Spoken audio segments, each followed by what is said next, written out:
Nous envisageons majoritairement nos relations comme quelque chose qui nous arrive, plutôt que quelque chose qui se produit avec ou à cause de nous. Nous tombons amoureux, emportés par la passion ou le pouvoir d'un autre. Nous choisissons sans cesse la mauvaise personne, systématiquement aveugles aux signaux d'alerte, même si nous pensons faire preuve de discernement. Lorsqu'une relation se fracture ou se termine, nous accusons généralement l'autre, convaincus qu'il ou elle n'était pas disposé ou capable de nous rendre heureux. Il est souvent difficile d'admettre le rôle actif que nous jouons dans une relation, y compris le fait que nous choisissions peut-être instinctivement certaines personnes pour des raisons spécifiques.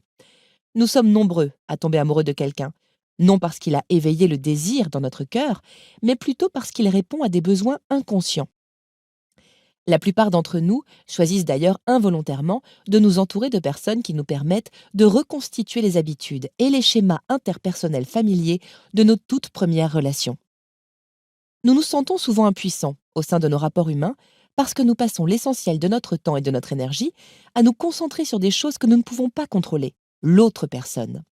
Même si pour le moment, vous vous sentez peut-être désespéré et que vous avez le sentiment d'être incapable de pouvoir faire évoluer vos relations, prendre conscience du contraire vous redonnera la force, car nous le pouvons tous.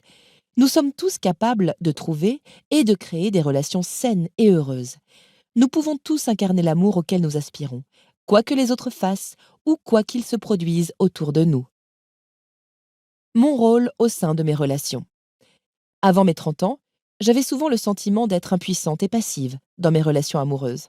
Je passais de partenaire en partenaire, leur reprochant à chacune l'insatisfaction que j'éprouvais inévitablement et convaincue que j'étais capable de remédier à la situation en rencontrant quelqu'un qui me correspondrait mieux.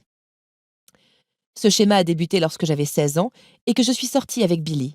Il était mon premier petit copain et j'étais amoureuse. Du moins, c'est ce que je croyais.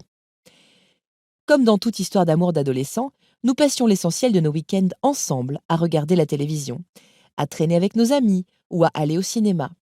Ma famille était au courant pour Billy et elle m'encourageait à passer du temps avec lui. Malgré tout, je ne leur parlais jamais de lui, grommelant seulement de courtes réponses si ma mère ou ma sœur me posaient des questions ou se plaignaient s'il avait récemment fait quelque chose qui m'avait contrariée. Je ne discutais pas non plus en détail de ma relation avec mes amis.